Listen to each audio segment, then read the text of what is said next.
Welcome to the Teaching Science Podcast. These episodes are recorded on Mondays at 4 p.m. Eastern in our virtual Teachers Lounge. If you would like to join us on a Monday to chat about a topic related to science education, go to the calendar in our show description to get the link for the week.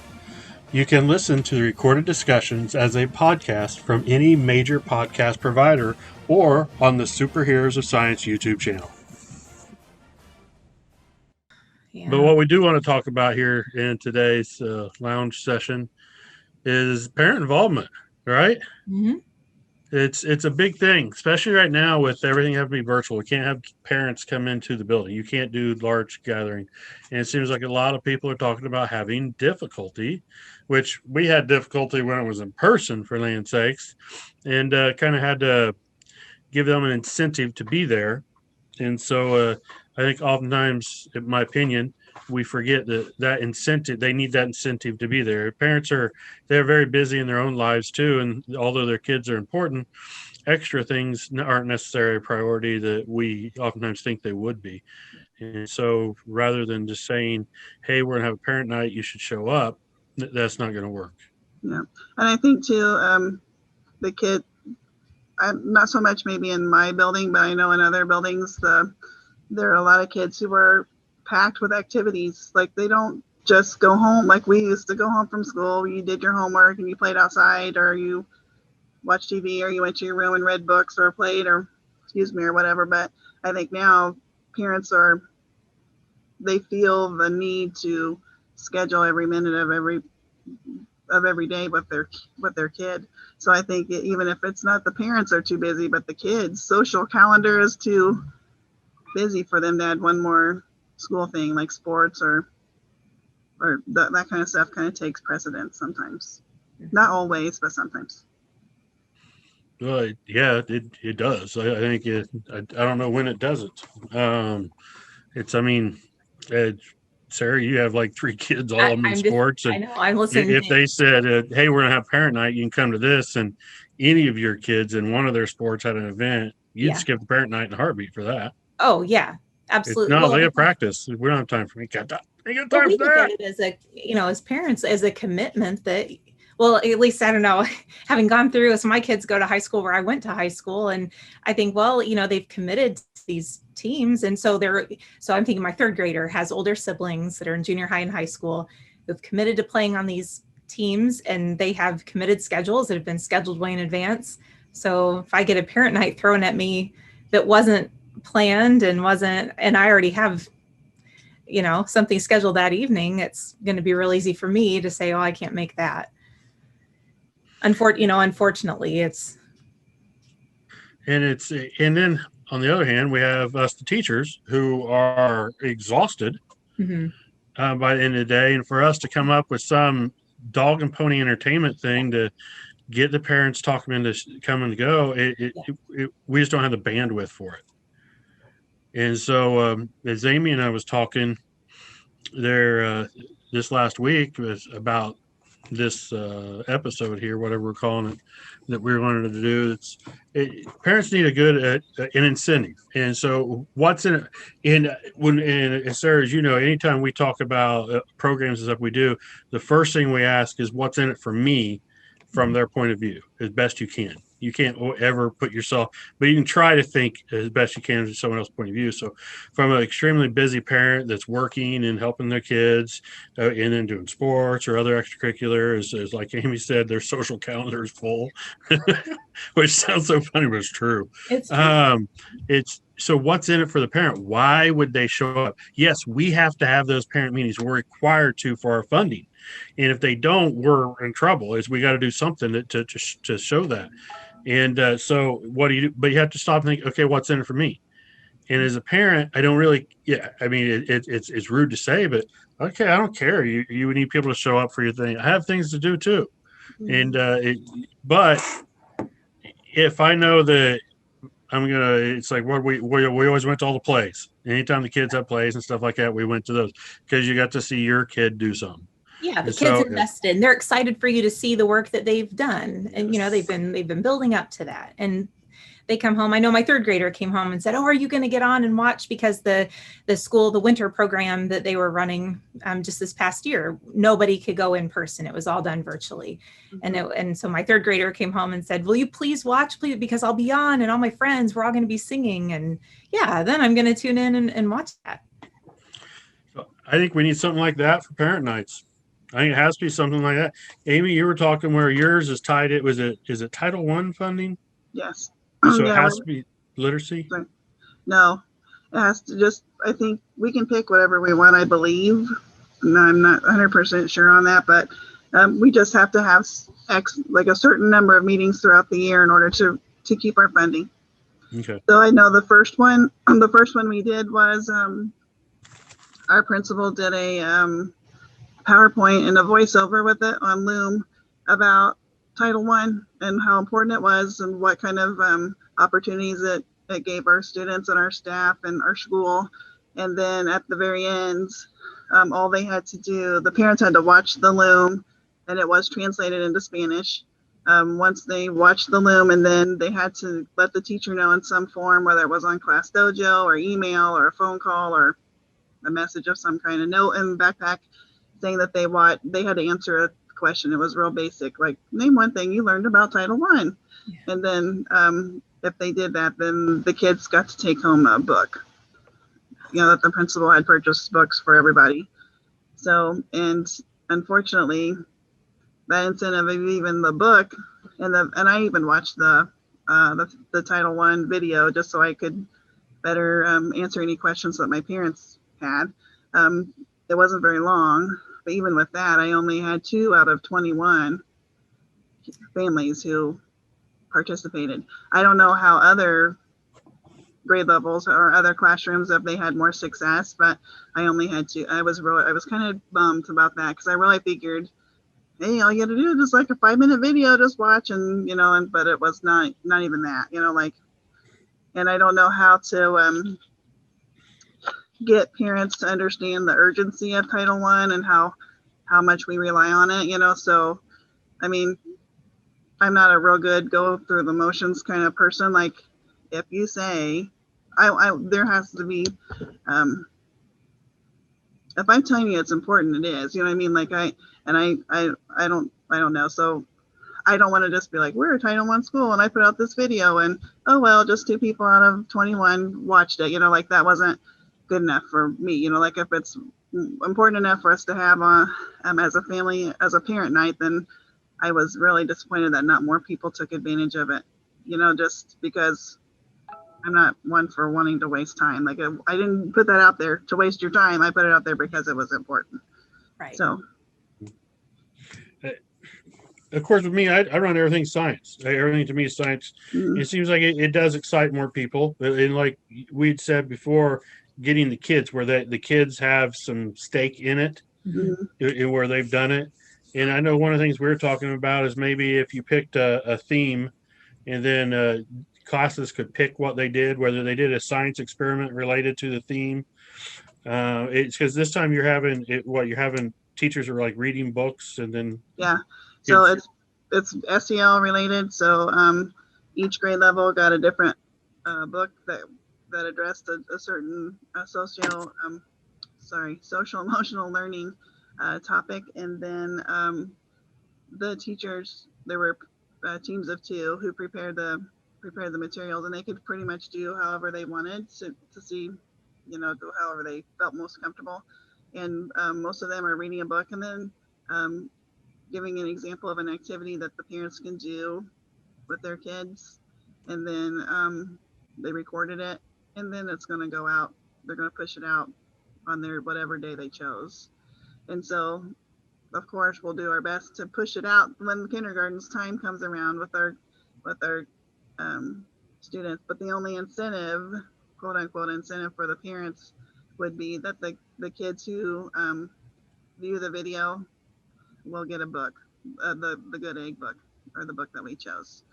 So that's what we're getting ready to do right now. And I know all the other grade levels are pretty much similar format, for this family night. Did you say it's an activity that it's pre-recorded and it's showing what families can do at home with their student? Yeah, with that goes back to the book. Okay, It's that goes back connected to the book. Yeah. Yeah. So it's like a hands-on activity that's being suggested. I'm sorry. What'd you say? So it's like a hands-on activity that's being Yeah. suggested. Probably it's probably a craft or something like that Yeah. that has, like a. I haven't seen the activity yet, but I have a feeling it's more of a cut and paste kind of craft or something like that. Mhm. Okay. So, Because I know that when we start talking about doing this, of course, me once again in science, everything has to be related to science in my life. And but you'd mentioned some classrooms maybe they're doing poems together and stuff like mhm. that. And then maybe we could record those, and then for like a parent night, it's like a what do you call it? Like a little talent show thing, but Yeah, it's not a like a talent show, showcase. Yeah, huh? like a showcase. Yeah, I Yeah, think it would be really fun. I think that might get more parents involved. Like if it would still be around the book, and really it wouldn't take any more work. Um, if you assigned each classroom, like for example, my classroom would take the science experiment, and then the classroom next door they would take the poem, and then maybe the next classroom over would pretend the story with puppets or something like that. Then another one would learn a song that had to do with the book or had something a connection to the book somehow. And then I think that's because the kids are showcased in it might yeah. be more exciting for parents to watch, and then they're going to be more invested in it as well. So So I'm thinking as a parent, I'd go on to see something my kid's doing, yeah, Absolutely.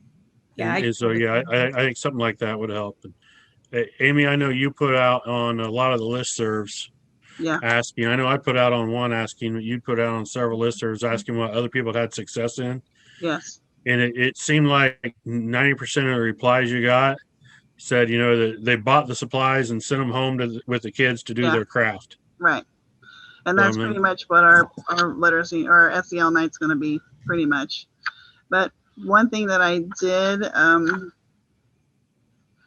like, um, oh no, I something that somebody else had talked about was parent incentives. So um, a Walmart gift card goes a long way, or like a pizza from Pizza Hut goes a long way. Like something that the parents can, if they participate, then their name gets put in a hat for, some kind of a prize at the end.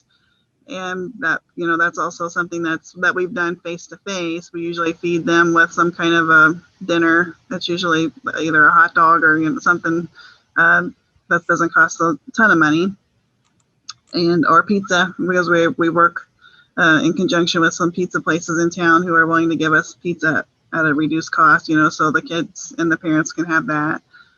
Playing a game with them, and then putting their name into a drawing or something that where they get to like a Walmart gift card or something like that. And I noticed another teacher had mentioned that as well, and we also have done that before, but that's kind of hard to do virtually. The feeding part we couldn't do, of course, but the gift card, we could always say, but then the legwork of finding the gift cards and the Right. donors, and asking the donor local businesses again to donate again, because I know they're donating all the time for lots of different things. So, part of me hopes that we could find another way to get the parents excited about coming in without that kind of a incentive. You know what I'm saying? I mean yeah. that works, but sometimes, but I don't know. But I liked where some of them, I know some of them said they actually paid like people to do science demos virtually and Yeah, stuff like that. But to me, it's like, have the kids do them. Yeah. yeah, This could be a really fun research project. Kids right. finding them, and then as a class, you have some people doing them. You can do two of them. You do one every 30 seconds. And Mm-hmm. just boom, boom, have it go. And it's so it wouldn't take up a bunch of video. You just hit record, boom. And you have a group of kids there. Then hit stop, record. You pause and they go, and you can easily go through. Let's say you do 6 or 7 groups, have Mm-hmm. them do the same one, a different one. But then as a parent, you can go on and see the science demonstration that your students did. Mhm. That way, the kids get to learn a little bit of science behind it. They get to be excited about it. They're in it, and then the parents could log in to see that. I know a lot of people are incentivized to buy monetarily. Mm-hmm. But I think less and less is that the case. I think it's more incentivized to see something your kid's doing rather than the $20 gift card. Well, and the kids are so excited when they get to have a part in it and do that, then they're excited, and sometimes their enthusiasm's enough to encourage, families at home to tune in. And Oh, that's cute. You saying courage. I thought guilt. yeah. Yeah. Trying to be positive. Guilt's probably better. And I think something else to let parents know about the flexibility of being able to do it virtually. So everything's recorded. So no, you don't have time after school because your kid's in softball and this one's in football and that one's doing something else, dance lessons or whatever. But you can still take time before bedtime or on Saturday when we're not maybe as busy, and then you can still view the video and participate in the activity. Yeah. So I think making sure parents know that as an option might also be. Yeah. We have to consider our engagement, maybe not on the specific night that we have to change our definition, so maybe it's not on that specific night that we hosted it, but maybe it's happening outside of that. We just need to kind of keep track of. You can track that if you put it up just a YouTube video. You make it a YouTube video, a private video, but you share the link with all your parents. Yeah. And then you can see exactly how many views it got. Mm-hmm. And so, I mean, there's still a metrics we can go by. And then, I mean, it's, of course, you can try to do extra things if you want to do extra incentives and stuff like that. Okay. And you have to come back with a piece of paper with something written down. And maybe like at the beginning of the little video, so you have this whole section of little, 30-second things, but then beginning of that, it's an administrator saying, hey, we're Title I school, and so we want to make sure we're taking time for you, the parent. Here's some things that we want to make sure you understand, and here's some opportunities for you. And so if you're looking for different programs, we have this, and this. Go to these. We have those here for you. More questions, go ahead and call us at this. Drop me an email here. No, drop a counselor an email. Don't bother me. And stuff like that. Just a short explanation of the grit of what you need them to know. Like, all right, without further ado, here's our magnificent science night with all of our awesome kids. Watch this and make sure your student fills out that form. You sign it and the student fills it out and give that to your teacher so they can get their reward. Yeah. In the classroom that brings in the most rewards slips gets a special lunch with the principal. Right. And I think going back to the idea of the mini science experiments or whatever, even kindergarten level, they can each, even like per table. I know it's different. It's difficult with COVID, because of the mask and the distancing and all that, but they could lead their own science experiment, especially with some, I don't want to say training, but with some explanation and some guidance, from the coaching. teacher. Yeah. So the teacher doesn't have to be the one that's on the front of the camera. She's just videotaping the kids doing the activity, and explaining it as it goes. Or even something as simple as, we're getting ready to write some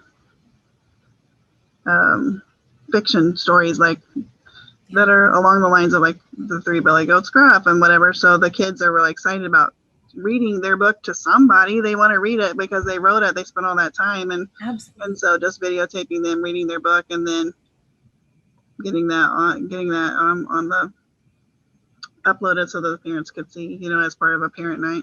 That would not, and if kids didn't feel comfortable doing that, they wouldn't have to do it, but most of them would.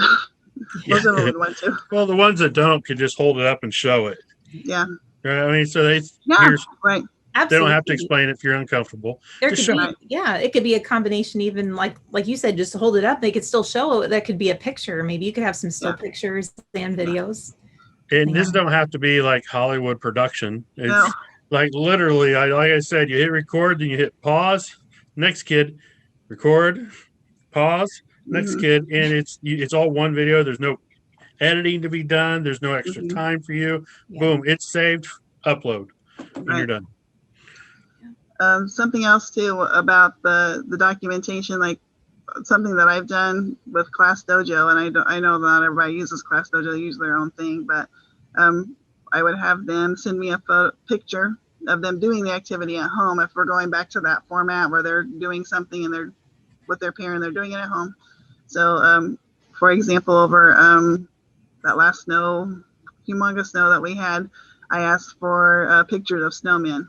So I was like, take a picture of you with your snowman and send it to me on Dojo. And then we shared those at morning meeting when we came back from break. So I got several pictures from families playing together and all these fun snowmen that were, and then we, that was a fun discussion with the kids and they were excited. And then we showed those. I showed those during our morning meeting and the kids were really excited about that. So if they know that they're going to get to share with their peers their picture of whatever activity it was, whether it's a snowman, a science experiment, or whatever, then they will do that.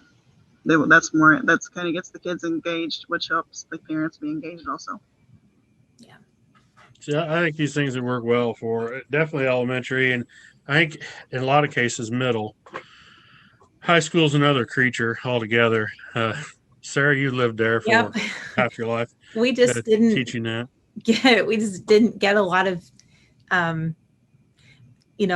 parent involvement. We just didn't, at least I never knew if I was at one school for most of my time when I was teaching, and I didn't know if it was maybe different schools have different cultures and have different involvement. But I think, yeah. I think as a parent of a high school kid, that sometimes I don't feel as welcome at the high school level as a parent as I did in the elementary, so they would be, except for like at bands, or pep band and that kind of thing.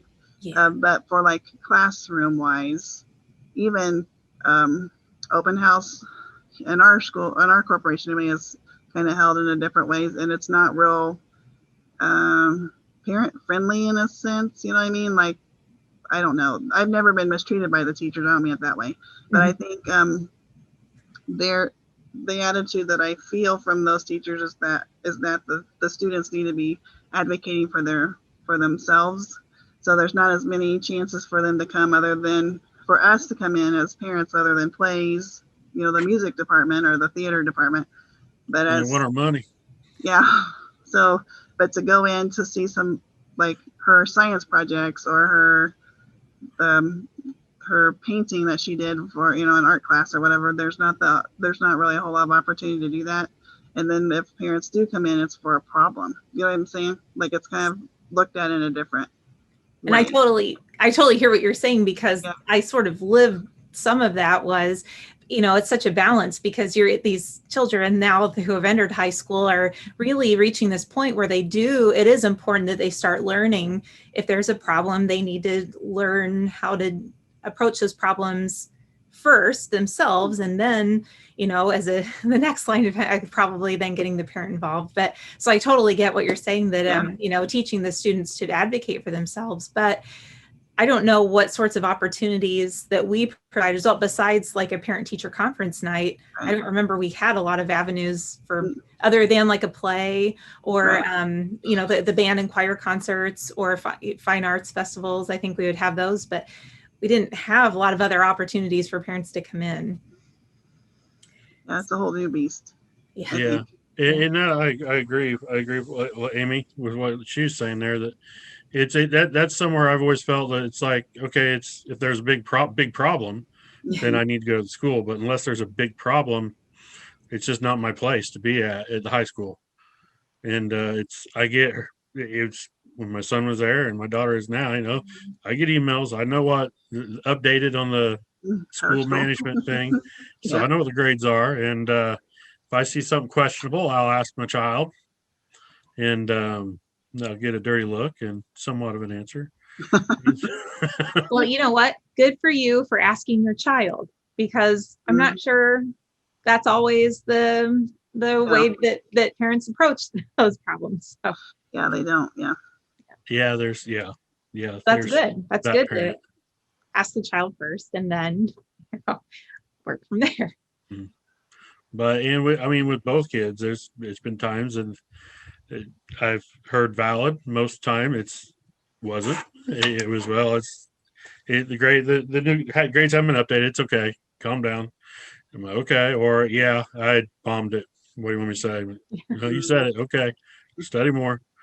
And a few times it's like, they're not putting my grades in. I don't understand why. And I'm like, okay, did you contact them? I did. Do I need to be involved? Mhm. Oh, not yet. No. So, yeah. So, and so, yeah, the high school wise, I don't know, is it required or tied to funding in high schools like it is with the lower grades? I don't know. Okay. We have Title I in the elementary schools, and I think, I'm sorry, I mean, I should probably know this, and I don't. Well, I don't you can't know. know everything. Yeah, I don't know if it's. I know you think you do. No. Hey, I wonder if it's something. I know they'll have programs like through student services. I think they'll have parents come in and they'll have like a parent night to help with like filling out the FAFSA is Right. one thing. So I don't know if maybe that might be one of them. I know that was. That's what I was thinking too. Like it's more like, here are these scholarships, or this is how you sign up for Century Scholar. This is that. Yes. Yeah. And the 21st Century Scholarship. Is that what you just said? Yeah. Yeah. So And that's yeah, they'll more have middle those. school, but yeah. Mhm. Well, hopefully this gives some people some ideas. And I said it. There's no right way. No, there's no wrong way, and there's no magic way, unfortunately, to get parents involved. But I said, my opinion, they got to be able to have to be something directly related with the kids that they see. Mhm. And I realize everything with education is related to the kids, but they don't see that, then they're not going to take the time for it. They're not going to prioritize that time. And but if I get to see my kid, then I'm more likely to. If I get to see my kid and I'm guilted into it from my kid because it's been pumped up, I'm a lot more likely to. Yeah. And and I'll appreciate it once I see it, I'm sure. But so hopefully that helps somebody, get somebody some ideas. Yeah. Thanks for hanging out with us in our virtual lounge. Please like, download, and subscribe and share the love. Oh, I was going to say share the love. Find us on Facebook, Twitter, YouTube, and follow us everywhere. just not in a creeper way.